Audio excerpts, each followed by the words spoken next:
हाँ देखो, देखो यहाँ पे जो है अब, जो है अब हम हल करेंगे इसका जो है 10वां क्वेश्चन।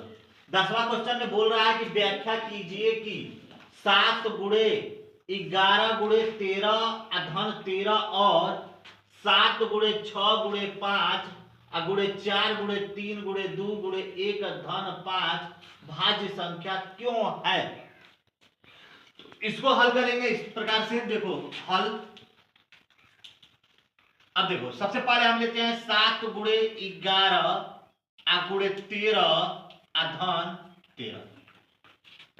इन दोनों में 13 है, 13 को कॉमन करते हैं 13, तो बचेगा ये 7 और यहां पे बचेगा 11 प्लस यहां पे बचेगा 7 और यहां पे बच गया का 11 और 13 को जब हम बाहर करेंगे तो 13 से 13 कटेगा एक बार में, हो गया। अब देखो 13 11 सते 77 धन 1, 13 गुणे 77 1। अब हम जो है 78 में 13 से गुणा करेंगे, 13 वाटे 96, 96 को 6 हाथ में लगा 9 और 13 सते 13 सते बता 13 सते फटाक से बताओ 13 सते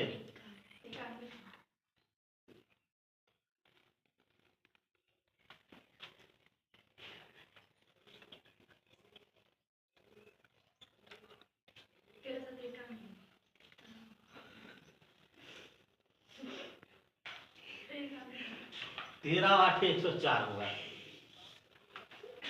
ठीक है। पहले भाग गुणा पहाड़ा याद करो, 13 8 का होगा 104 होगा और 13 सत्ते 91 होगा। चलो देखो यहाँ पे ध्यान दो आप कि 13 वाटे 104 को यहाँ पे हो जाएगा 4, हमारा हासिल हुआ 10, 13 सत्ते 91, 91 का मतलब 1 और 9 1 10, 101 हो जाएगा हमारा यहाँ पे। अब यहाँ पे लिख देंगे कि जो एक भाज्य संख्या, हमने सिद्ध कर दिया कि जो एक भाज्य संख्या, यानी इसको हल करने पे आया हमारा इतना, जो एक भाज्य संख्या है जो कि हमें दिख भी रहा है कि 13 और 78 का आपस में गुणा करने पे ये आया है, दिख रहा है ना, इसलिए ये क्या हो गया भाज्य संख्या हो गई।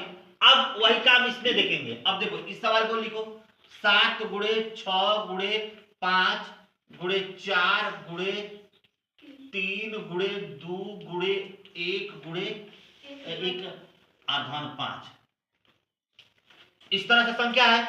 इसमें भी हम 5 को कॉमन कर लेंगे। जब 5 कॉमन करोगे तो 5 निकल जाएगा, तो 7 गुणे 6 गुणे 4, क्योंकि 5 से 5 कट गया और 4 बच गया, गुणे 3 गुणे 2 गुणे 1 धन 1, क्योंकि हमने 5 को कॉमन किया है तो 5 से 5 को कटाएंगे एक बार में, खत्म, एक बार हो गया। अब यहां पे देखो सार्थक, देखो 2 एकम में है, 2 तिहाई 6 हुआ, यानी 2 एकम में 2 और 2 तिहाई 6, 6 चौके 24 हुआ। और यहाँ पे अब हो जाएगा कि 7 गुणे 6 गुणे 24, हम छोटा छोटा टुकड़ा में कर देते हैं, प्लस 1। फिर देखो 5 और 7 छक 42 हो जाएगा, 7 छक 42, 42 में जो है 24 से गुणा कर देंगे, 7 छक 42, 42 में हम किससे गुणा करेंगे 24 से, 4 दूनी के 8, चौचौगा के 16, 2 दूनी के 4 और 2 चौको 8, यानी यहाँ पे 8 हो जाएगा, 6 4 10 को 0 8 में लगा 1, 8 1 9 1 10, यानी 108 हो गया। यहाँ पे 1008 सॉरी 1008 हो गया, अब प्लस 1 हो जाएगी, प्लस 1 मिला लो, 4 दूनी के 8, 4 चौका के 16, 2 दूनी के 4 दो चौको 8, 8 हुआ, 6 4 10 को शून्य हाथ में लगा 1, 8 1 9 1 10 हो गया। समझ में आया? यानी इतना हो गया। अब हम क्या करेंगे कि इसको और इसको जोड़ देंगे। जोड़ोगे तो क्या होगा? 8 1 9, फिर 0 0 और 1 हो जाएगा। दोनों को जोड़ दिए। अब इस संख्या से 5 में गुणा करोगे, ठीक है? 5 में जब गुणा करोगे तो क्या होगा? 5 9 45 को 5 हाथ में लगा 4, 5 0 0 और 4 4 हुआ, 5 0 0 और 5 एकम में 5। लिख देंगे कि जो एक भाज्य संख्या है। यही हमारा आंसर हो गया।